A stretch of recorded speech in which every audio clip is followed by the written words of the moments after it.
28 से देख रहे थे, है ना। चैप्टर 28 तक देख लिया था। क्या देख रहे थे हमने लास्ट टाइम, अगर याद होगा एक बार फिर से रिवाइज करा देते हैं। तो ये गरुड़ जी, एआई के फॉर्म के गरुड़ एआई टूल से। तो लास्ट टाइम हमने देखा गरुड़ जी जो थे, उन्होंने बोला इन सर्पों को, नागों को, कि मेरी माँ को दासी से मुक्त करने का क्या लोगे। उन्होंने कहा कि हमको चाहिए क्या, अमृत। अमृत चाहिए, है ना, कि आप अमृत लेकर के आइए। अगर आप अमृत लेकर के आएंगे तो कि इसका रिवॉर्ड क्या होगा, कि विनीता जो है वो दास से मुक्त हो जाएगी, फ्री फ्रॉम मेड सर्वेंट, है ना, मेड सर्वेंट से फ्री हो जाएगी। तो उन्होंने कहा ठीक है। और फिर हमने देखा कि गरुण जी निकलने से पहले अपनी माँ से पूछते हैं, मानो नीलकंठ चतुर्धर जी कहते हैं कि गरुड़ जी आशीर्वाद ले रहे हैं अपनी माँ से, और माँ उनसे पूछते हैं कि माँ, मैं रास्ते में जाऊंगा तो भोजन क्या होगा मेरा, है ना। माँ कहती है एक आइलैंड के पास जाना। कहाँ जाना बेटा, आइलैंड, टापू, है ना। वो आइलैंड में, वहां पे निषाद लोग रहते हैं। कौन लोग रहते हैं, निषाद लोग रहते हैं। वो निषाद लोग क्या करते हैं, वो लोग जीव हिंसक हैं, मतलब कि जीवों को मार करके खाते हैं, ठीक है। तो उनको खा करके तुम अपना पेट भर लेना। और एक चीज का भर ध्यान रखना कि जब तुम उनको मार करके खा रहे होगे, उस समय ब्राह्मण, यानी जो भगवान को जानने वाले वैष्णव ब्राह्मण, सुपीरियर पर्सन कह सकते हैं, जो कि बहुत ही महान व्यक्ति हैं, उनको मत खा लेना। अब आप देखो, ये कहानियों के रूप में कई लेसन सीखने को मिल जाता है। महाभारत का यही सबसे महत्वपूर्ण चीज है ना, कि कहानियां कहानियों के रूप में एक एक चीज के ऊपर एक एक लेसन है। हमारे जो नीलकंठ चतुर्धर जी हैं, है ना, मैं आपको ग्रंथ दिखाता हूँ। आ गया, ये देखिए, ये पूना प्रेस में, मैंने आपको पहले ही बताया, है ना, ये छपा था, है ना। वैसे तो 17वीं शताब्दी के हैं और 1929 में। तो ये ऊपर महाभारत के श्लोक रहते हैं और नीचे वो इनके तात्पर्य देते हैं अपने, है ना। तो नीलकंठ चतुर्जर जी कहते हैं, क्या बोलते हैं, कि गरुड़ जी माँ विनीता के पास जा करके जो गाइडेंस ले रहे हैं, और माँ जो गाइडेंस दे रही है, तो माँ ने एक लेसन सिखा रही है कि देखो, कई बार जब हम, है ना, कुछ हार्म करते हैं, या देखो हार्म करने के लिए एंगर की जरूरत पड़ती है ना। कभी कभी क्रोध में, जैसे भगवान कृष्ण अर्जुन को कहते हैं कि इन लोगों को मारो, ये धार्मिक है। तो उस समय मारते वक्त भी, एंगर में रहते वक्त भी, अपने मॉरल वैल्यूज को मत भूलो, है ना। क्या कह रहे हैं विनीता, क्या लेसन सिखा रही है वरुण जी को, है, वो चीज देखते हुए चलेंगे। तो वरुण जी को मानो कह रही है लेसन्स, क्या है, लेसन्स फ्रॉम विनीता। समय लगेगा पर ये सब सीखते हुए जाना है। नहीं तो कहानी तो आप किताब से भी पढ़ लोगे, है ना। कहानी पढ़ना है, लेकिन मुख्य उद्देश्य है लेसन भी सीखना है। कहानी में हमने देखा विनीता ने कहा मारो, लेकिन उनको मत मारो, ब्राह्मणों को मत खाना। और कैसे पता चलेगा उसका भी बताया, कि जब तुम खा जाओगे किसी ब्राह्मण को, तो तुम्हारा पेट में अनपच हो जाएगा, मतलब कि गले में जलन होगा, है ना, इस तरीके से।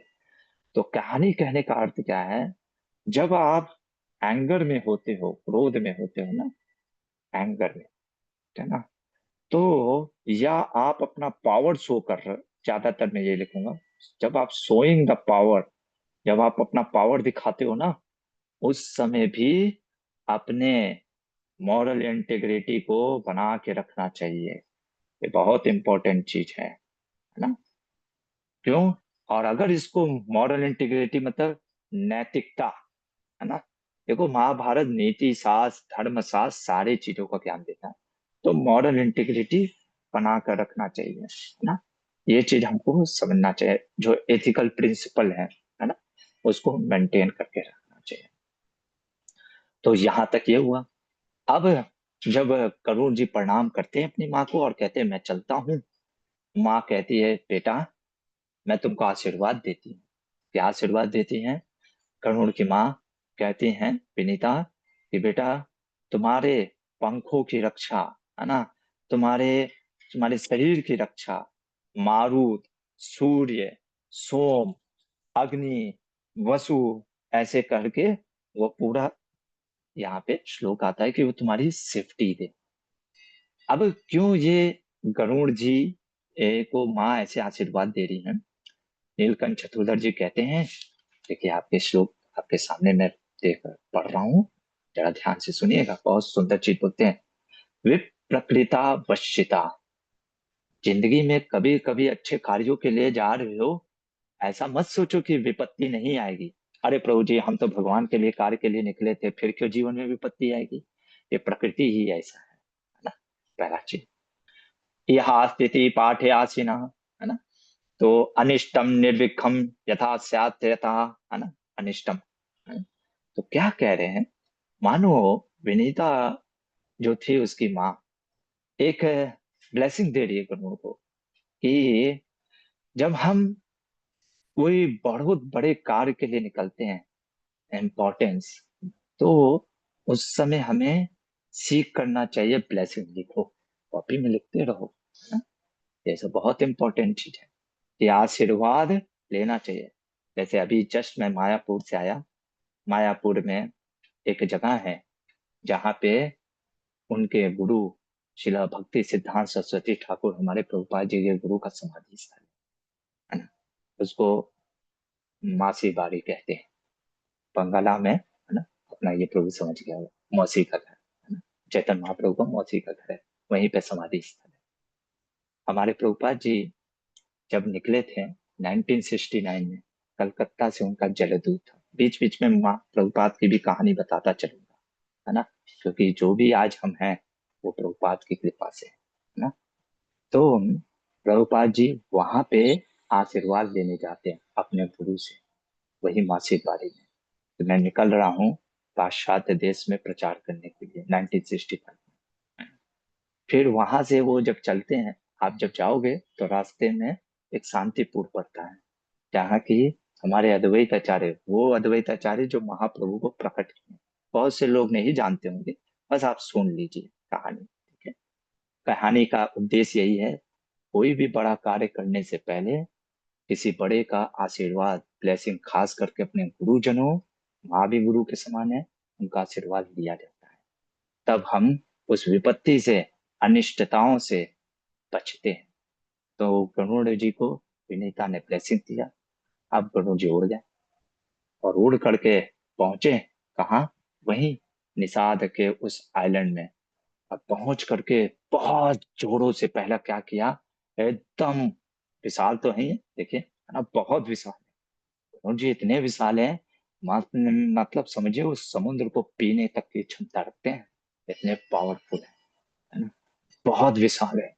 और उन्होंने पूरा अपने बस हवा, जैसे पंख होता ना, सिर्फ पंख को ऐसे किया है जैसे मान लो टोर्नेडो, साइक्लोन आ गया हो, है ना, वहां पे तूफान एकदम चक्रवात पूरा एकदम, सारे निषाद जैसे नहीं, हवा तेजी से उड़ता है तो कभी कभी देखो ना साइक्लोन टोर्नेडो में कार वार उड़ने लगता है ऐसे पूरा, है ना, पेड़ घर सब उड़ जाते हैं, हवा में इतना पावर है विंड में, है ना। अर्जुन क्या कहता है कि चंचलम ही मन कृष्ण प्रमाथे बलवदृढ़ तस्याम मनोय रुद्रः वायुरेव सुधिष्ठिता, ना। गीता का भी श्लोक देखते चलेंगे, है ना। तो भगवत गीता 6.34, अगर मैं गलत नहीं हूं तो भगवान से अर्जुन क्या बोलता है? अर्जुन कहता है भगवान बोलो तो वायु को मैं कंट्रोल कर सकता हूँ, है ना, लेकिन मन जो चंचल है उसको कंट्रोल करना बड़ा मुश्किल है ना? तो वो वायु जो इतना पावरफुल है। तो वही करुण जी ने इतना चक्रवात ला दिया, सारे उड़ उड़ करके उनका और मुंह ऐसे बहा दिया, हवा में उड़ाया, कुछ किया नहीं। ऐसा नहीं कि लड़ाई कर रहे थे कुछ, है ना, जितनी शक्ति है उतना ही यूज करो। तो बस ऐसे किया हवा से, और पूरा एकदम उनके मुंह में आने लगा। देखो कितना जरूरी है माँ का इंस्ट्रक्शन, है ना। अगर माँ नहीं बताती कि अब हवा में उड़ा रहे हो, है ना, तो अब उसमें तो सब उड़ करके आएंगे, ब्राह्मण वाह्मण सब उड़ करके आएंगे, है ना। अब आ गए, अब इनको गले में जलन होने लगा। समझ गए, माँ ने बोला था कि अगर तुम्हारे गले में जलन हो या पेट में कुछ अनपच हो तो समझ लेना कुछ ऐसा खा लिया जो नहीं खाना चाहिए। उन्होंने तुरंत, दोनों जठराग्नि होता है ना, तो कहे कि उस ब्राह्मण को कि तुम मेरे मुंह से निकल जाओ। ये सब कहानियों के रूप में समझाया जाता है, लेसन, है ना। कहानी को एज इट इज डिटेल अब नहीं सोचने का, अरे ब्राह्मण कैसे जीवित रह गया ये से। भाई ये इस लोग की कहानी नहीं चल रही है ना।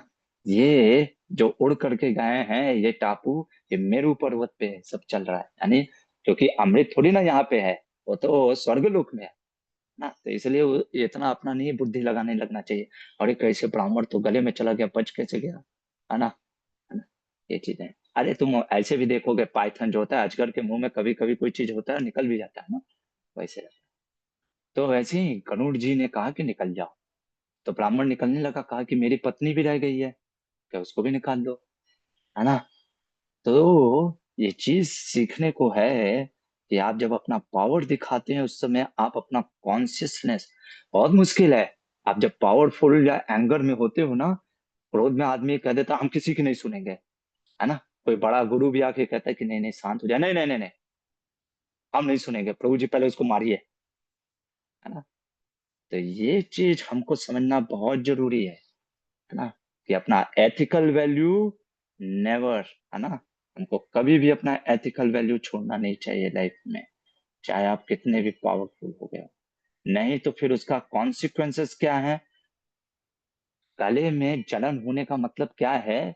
विनीता एक प्रकार से कह रही है कि अगर तुम ऐसे लोगों को मारने लग जाओ जो बहुत ही सुप्रीम स्पिरिचुअल पोटेंसी वाले हैं, तो तुम्हारा कॉन्सिक्वेंसेस तुम्हारे ऊपर क्या आएगा, तुम्हारा ही नष्ट होने लगोगे बेटा, है ना। तो एथिकल वैल्यूज नेवर लीव, है ना, कभी लीव नहीं करना चाहिए व्यक्ति को, ये चीज। ठीक है, यहाँ तक कहानी आगे बढ़े। तो कहानी आगे बढ़ने लग गई।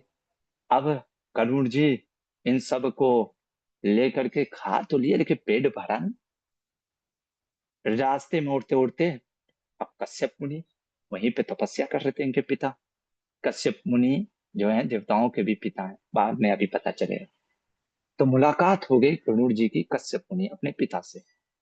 पिता ने देखा बेटे को, कहा प्रणाम उन्होंने किया करुण जी ने। कश्यप मुनि पूछे कैसे हो, माँ कैसी है, और तुम्हारा दूसरा भाई अरुण कैसा है ना, जैसे पिता से पूछ। तो फिर गणु जी ने कहा सब सब कुशल है, बस एक चीज की। फिर पिता ने पूछा बेटा ना, पॉकेट मनी सब मिलता है ना, अच्छे से खाते पीते हो ना, जैसे आप लोग के पेरेंट्स पूछते सब अच्छा चल रहा है ना, खा पी रहे हो ना। ऐसे पूछा कि खा पी रहे हो ना, कहा पिताजी खा तो रहा हूँ लेकिन पर्याप्त खाना नहीं मिल पा रहा है मुझे, है ना। क्यों, क्या दिक्कत है।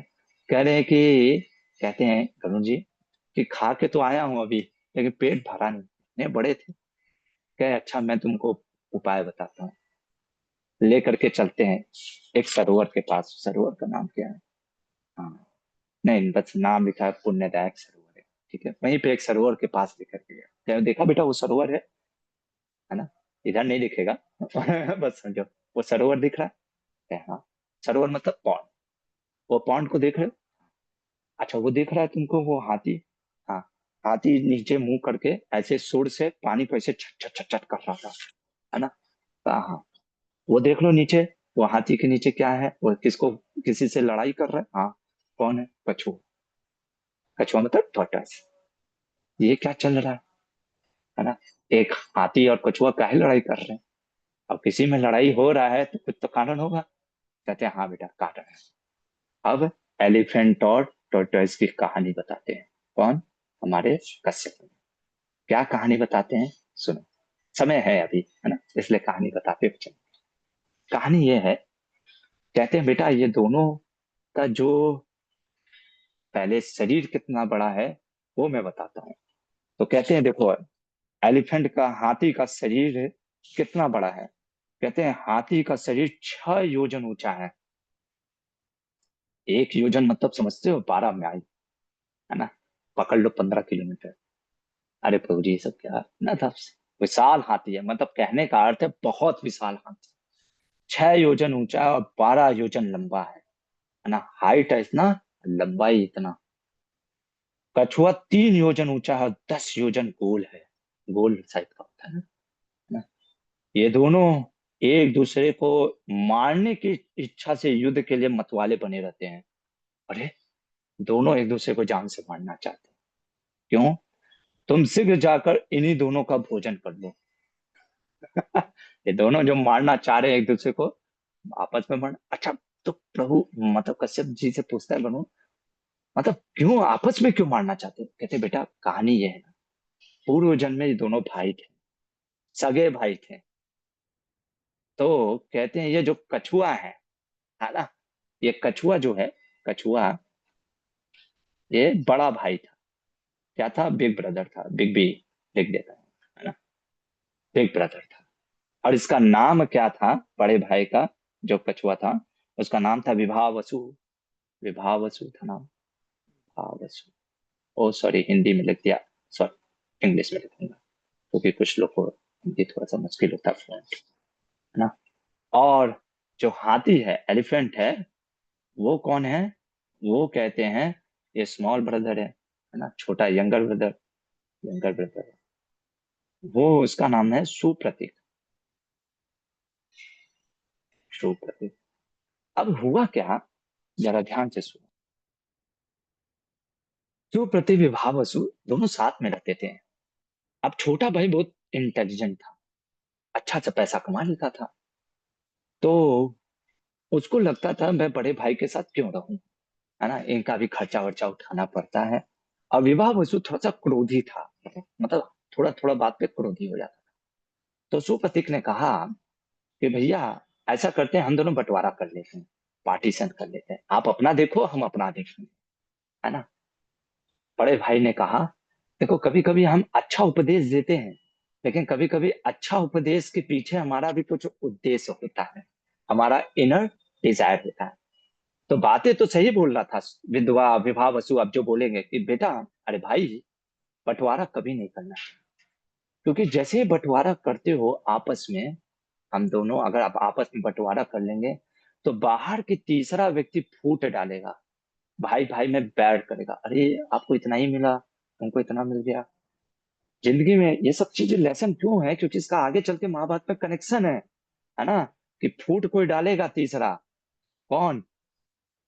जानते हो? शकुनी, है ना? रामायण में किसने फूट डाला है? मंत्रा ने। मंत्रा क्या अयोध्या की रहने वाली थी? शकुनी क्या हस्तिनापुर का रहने वाला है? गांधार देश कहते हैं ना, कंधार जो भी है ना, वहां का रहने वाला था। थर्ड पार्टी से मजा लेता है जिंदगी में। थर्ड पार्टी घर के जो कला होते हैं ना, बाहर का व्यक्ति से मजा लेता, बल्कि वो फूट डाल करके, है ना? कोई बाहर का व्यक्ति अपना नहीं होता है, खास करके कलयुग में तो सबसे ज्यादा ही सब चल रहा है। तो कहते बेट भाई ऐसे मत करो। पर वो कहता नहीं नहीं, अब इसको लालच था, इसको लोभ था, कहा भैया हम पैसा कमा रहे, तुमको कह दे, है ना? मतलब इन द सेंस वो पूरा हड़पना चाहता था। तो सुना नहीं, दोनों में मित्र बैर हो गया, और इसने श्राप दे दिया, गुस्से में तो था ही, कि जा, मैं तुझे श्राप देता हूँ, तेरे अंदर ऐसे लोभ की लालचपन है ना, तू हाथी बन जा। देखो, है ना? भाई को श्राप दे दिया, हाथी बन जा, है ना? और तो उसका छोटा भाई भी कम थोड़ी ना था, उसने भी श्राप दे दिया कि जाओ तुम कछुआ बन जाओ, पानी में रहना, सरोवर में। अब ये दोनों भाई आते हैं हमेशा, ये एलिफेंट हमेशा आता है, हर दिन का ये कहानी है। दोनों आते हैं, दोनों एक दूसरे को, अब उस सरोवर में तो कछुआ ही नहीं रहता, बहुत से जीव रहते हैं। ये एलिफेंट आ करके परेशान करता है ना? किसने मुझे दिया, कैसे श्राप? और ये कछुआ भी एकदम रोष में कहता, अभी तेरी कैसी की तैसी करूंगा, है ना? दोनों आपस में लड़ते रहते हैं, और दोनों आपस में लड़ने की वजह से जो बाकी सरोवर में हैं, उनको भी प्रॉब्लम होता है। इसलिए कश्यप मुनि ने कहा गरुड़ जी को कि इन दोनों को खा करके अपना बचा दे। कश्यप मुनि ने जैसे ही बोला, पिता का आदेश दिया और पिता ने कहा मैं आशीर्वाद देता हूँ क्योंकि अभी आगे बहुत भयंकर युद्ध होने वाला है। इतना आसान नहीं है ना, अच्छे कार्यों को करने के लिए हमारे प्रभुपाद जी, है ना, भगवान का प्रचार के लिए निकले थे, 2 हार्ट अटैक आ गया। आप होगा अरे भगवान हार्ट अटैक क्यों दे रहे हो, मैं आप ही के लिए निकला हूँ, है ना, जलदूत में कहानी आपको पता है।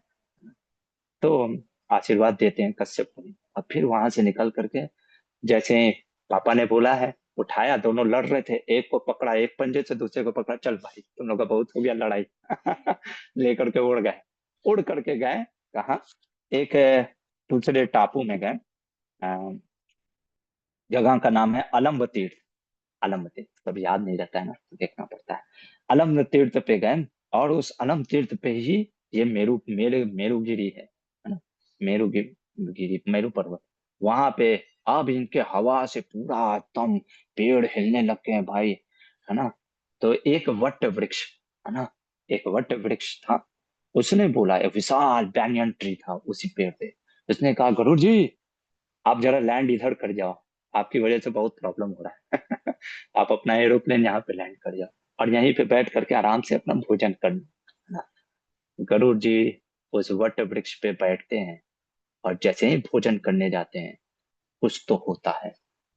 क्या होता है वो कल देखेंगे, क्योंकि अभी तक निकले हैं अमृत के लिए, अभी अमृत मिला नहीं है ना। लेकिन इससे एक नीलकंठ चतुरधर एक बहुत सुंदर लेसन सिखाते हैं।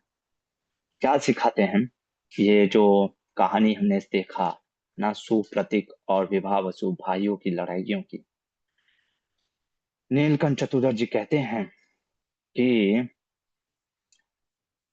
पहला चीज जिंदगी में ये consequences of anger and greed, है ना, क्या है कॉन्सिक्वेंसेस, क्या परिणाम होता है। भगवान गीता में देखिए आपका ये भी हो रहा है 16.21, if I am not wrong, भगवान कहते हैं ना 3 प्रकार का नरक है, नरक के द्वार है, 3 नरक के द्वार हैं, कौन से, काम क्रोध और लोभ, है ना, क्रोध और लोभ आ गया। भगवान बोलते हैं ना ये 3 नरक के द्वार हैं, यानी अगर ये 3 है तो आप पक्का नरक की तरफ चल रहे हो, है ना। तो उसी चीज को कहानियों के रूप में शिला नीलकंठ चतुर्दशी कहते हैं कि यहाँ पे समझना बहुत इम्पोर्टेंट है कि कैसे, पहले तो हमने ये समझा कि कैसे जो ब्राह्मण और उसकी पत्नी को निकाल करके कंपैशन दिखाया और समय एथिकल वैल्यूज जो हमें टीच किया कि काइंडनेस होना चाहिए, और कैसे एंगर और ग्रीड वो इटर्नल कॉन्फ्लिक्ट लाता है, इसका कोई तोड़ नहीं है। तो भगवान गीता के 3.37 में क्या कहते हैं, कामेश क्रोधेश रजोगुण समुद्भव आशनो महापापमा विदेन वैरिणम, आशनो महापापमा, और नित्य वैरिणम है, इटर्नल एनिमी है ना। बहुत मुश्किल है, क्रोध और लोभ का कोई सॉल्यूशन नहीं है। लोभ कभी नहीं भरता है, लोभ आगे एक स्टोरी हम बताएंगे, है ना, तो इसमें भरते जाओ कभी शांत होता ही नहीं, ग्रीड, है ना, वही चीज है। क्रोध तो फिर भी शांत हो जाता है, मान लो गुस्सा निकाल करके एक समय के लिए फिर भी शांत हो जाता है, ग्रीड तो कभी शांति नहीं होता, लोभ कभी नहीं शांत होता, लालच बुरी बला सुना। तो वही चीज कहते हैं कि इस तरीके से ये स्टोरी हमें सिखा रहा है कि एंगर और ये ग्रीड कितना बड़ा डिस्ट्रक्शन ला सकता है। गरुड़ जी का फादर से कंसल्टेशन करना, वो क्या हमको सिखाता है, वही सीकिंग अ विजडम, है ना, विजडम, विजडम और ब्लेसिंग, गाइडेंस। जो हमसे ज्यादा एक्सपीरियंस है उनसे हमें गाइडेंस लेना चाहिए, उनसे हमें विजडम लेना चाहिए, जिससे कि हम जब लाइफ में डिफिकल्ट सिचुएशन फेस कर रहे हैं तो उसको कैसे हैंडल करना है, ये चीजें हम सीखते हैं। तो हमें अल्टीमेटली हम क्या लेसन आज सीखते हुए जा रहे हैं, अगर ओवरऑल मैं बताऊं तो हमें पहला चीज जो लेसन हम सीख रहे हैं, कंपैशन, है ना, मटेरियल कंपैशन नहीं, स्पिरिचुअल कंपैशन। तो ये टीचिंग कंपैशन। दूसरा, अपने इमोशंस को मैनेज करना सीखो, लिखते रहो बेटा, है ना, मैनेजिंग इमोशंस, है ना। आप लोग के लिए कुछ करूंगा जिससे कि आप लोग भी ये मेरा देख सके, बिल्कुल स्टूडेंट के लिए तो लाइक एंगर एंड एंगर और ग्रीड को, इमोशन को मैनेज करो ना। और third thing, taking guidance from senior, mentor, teacher ना, ये बहुत जरूरी है लाइफ में। टेकिंग गाइडेंस फ्रॉम टीचर, ये कहानी के रूप से आज सीखें। फिलहाल के लिए यहीं पे रुकते हैं। किसी का कोई क्वेश्चन है,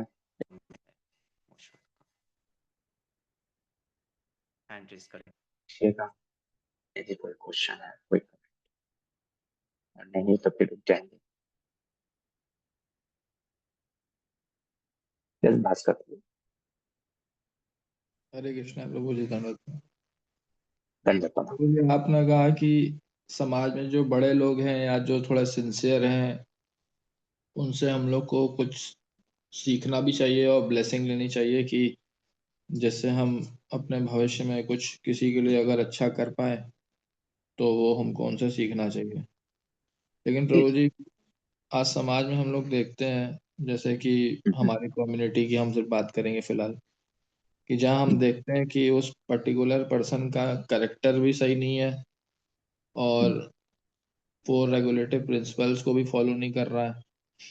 तो प्रभु जी, हम फिर उसके समाज में क्यों हम उसकी रिस्पेक्ट करें और उससे कुछ सीखने की कोशिश करें? इससे तो मैसेज रॉन्ग जाता है कि जो हमारे छोटे हैं हमसे, वो देखेंगे कि ये उनका रिस्पेक्ट कर रहा है और उनसे कुछ सीख रहा है। तो प्रभु जी, मुझे तो लगता है कि स्ट्रेट फॉरवर्ड ऐसे लोग को बॉयकॉट करना चाहिए। तो क्या ये सही है? अच्छा प्रश्न, प्रश्न पूछा गया है प्रभु जी के द्वारा कि हमने बोला सम्माननीय और जो बड़े लोग हैं, है ना, तो कि उनका अगर वो गलत कार्य कर रहे हैं तब उनका कैसे सम्मान करे या उनसे कैसे ब्लेसिंग। पहला चीज, सम्मान तो करना ही चाहिए। इन द सेंस सम्मान कैसे करना चाहिए, अब वो डिफर कर सकता है। हो सकता है उनसे दूरी बना करके भी सम्मान हो जाए, है ना, अगर आपको इफेक्ट हो रहा है। पर देखिए वहां पे जो कहानी के रूप में विनीता ये समझाना चाह रही थी कि एथिकल अपना वैल्यू मत छोड़ो, है ना। हमको ये समझना बहुत जरूरी है कि हो सकता है वो व्यक्ति पाप में लिप्त हो, चार रेगुलेटिव प्रिंसिपल ना कर, ठीक है। आप अपने अंदर हेट्रेड के फीलिंग मत लेकर के आओ कि उनको अब मैं ऐसी की तैसी करूं। आप उस चीजों से बचो, ठीक है। आप उनसे सीखो मत, उनसे कुछ टीचिंग्स मत लो, to take the teachings, okay, but have a maintain respectful, respectful distance भी बना सकते हैं। तो ये चीजें हम कर सकते हैं अगर ऐसे लोग अगर आपके सामने हैं समाज में। तो चूंकि कई, हो सकता है उन्होंने अच्छे भी कार्य किए, हर व्यक्ति इतना ही कंप्लीटली बेकार हो ये जरूरी नहीं। तो इसने कुछ अच्छे कार्य किए, कम से कम उस अच्छे कार्यों के लिए सम्मान में रख सकते हैं, वो चीजें हम देख सकते हैं। बाकी ऐसे वो जो टीचिंग्स आप मत लीजिए और रिस्पेक्टफुल डिस्टेंस रखिए, प्रभु जी, ठीक वो है। डिस्टेंस तो रखते हैं, लेकिन प्रभु जी मेरा मतलब ये है कि ठीक है, उन्होंने कुछ अच्छे हम्म, काम किए, कुछ भी निष्काम काम उन्होंने किए, लेकिन प्रभु हम्म, जी एक मैसेज तो गलत जा रहा है ना, कि सब मुझे मालूम है कि मैं देख रहा हूँ कि आप गलत कर रहे हैं, और मुझसे हम्म, छोटे या मेरे जो कलीग्स हैं वो हम्म, उनको फॉलो कर रहे हैं, तो मैसेज तो प्रभु जी अल्टीमेटली गलत ही तो गया ना। मैं तो नहीं फॉलो कर नहीं, रहा हूँ क्योंकि मैं सिंसियरली किसी के टीचिंग्स ले रहा हूँ, तो मैं उसमें डिफरेंशिएट कर पा रहा हूँ।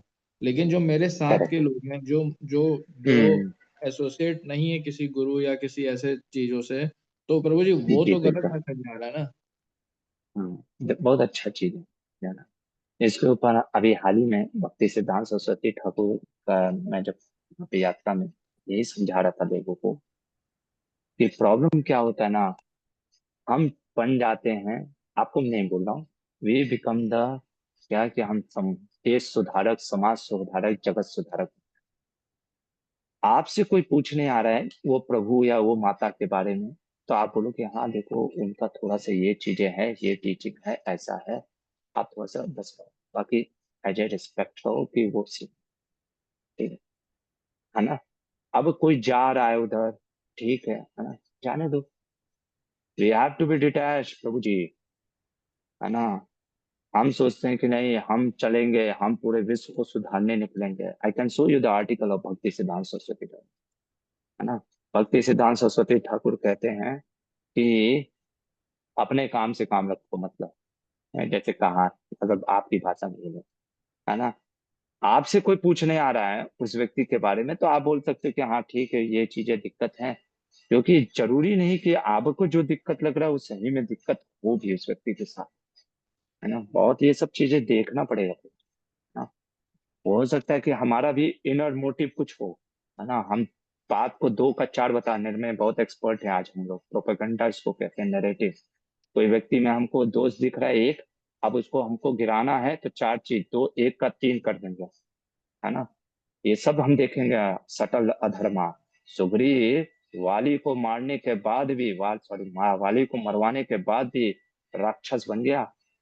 आप कहोगे ऐसा कैसे प्रभु जी, क्योंकि सटल डिजायर इतना, धर्मा बहुत सटल है, ये समझना जरूरी है ना। जैसे उस दिन कौन, नरेश प्रभु पूछ रहे थे कि हमारे साथ किसी ने कुछ गलत किया है तो हम भी गलत कर सकते हैं क्या, क्या मोटिव रख करके आप उसके साथ कर रहे हो, ये भी बहुत मैटर करता है ना। तो प्रभु जी, तो मैं ऐसा एडवाइस करूंगा, जो अपने जीवन में समझता हूँ, आप रिस्पेक्टफुल रहो। कोई पूछे कि आप क्यों रिस्पेक्टफुल हो, may be he senior in the age, may be he has done certain things, अपने लाइफ में उसने कुछ तो किया है निष्काम भावना से, for that we should have respect, है ना।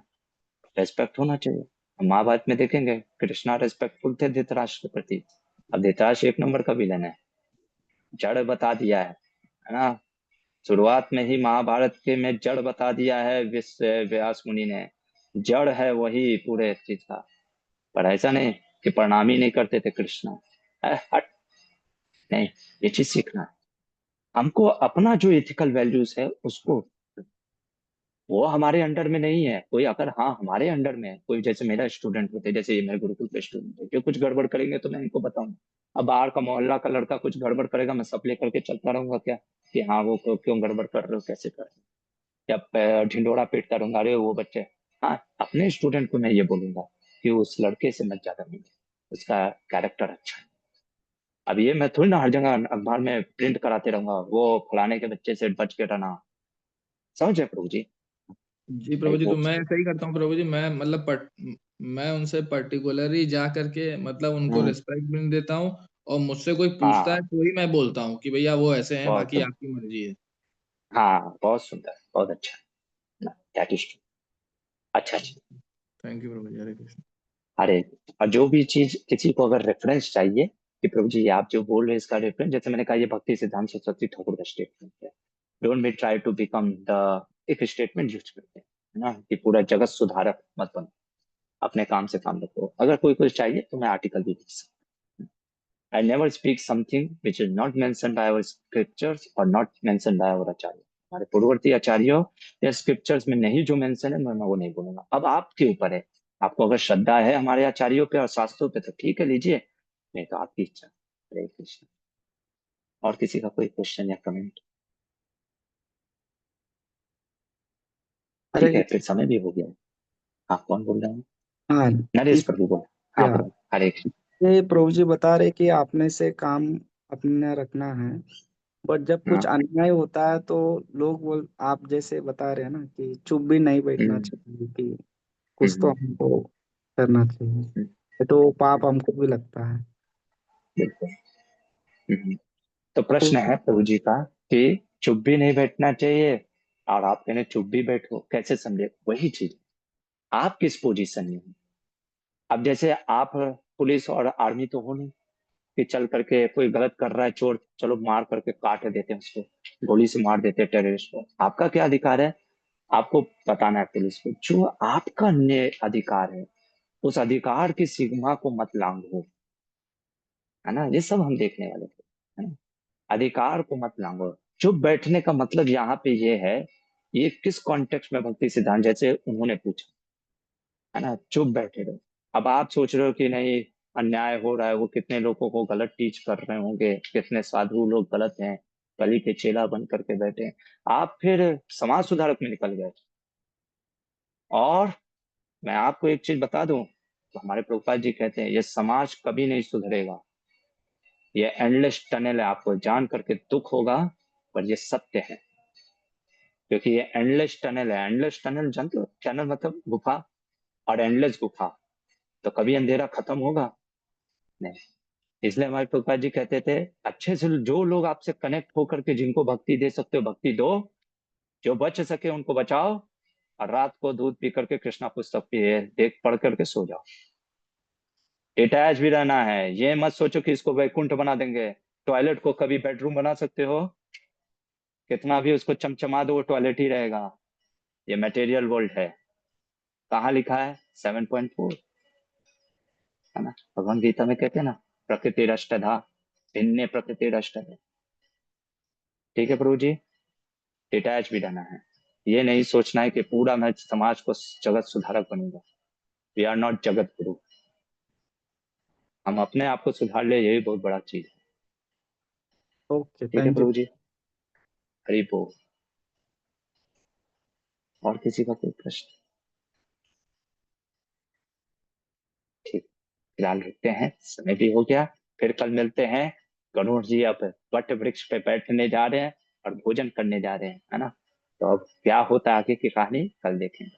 फिलहाल के लिए महाभारत ग्रंथ की जय हो, श्रील व्यास मुनि की जय हो, श्रील प्रभुपाद की जय, एकादशी व्रत की जय हो। हरे कृष्ण।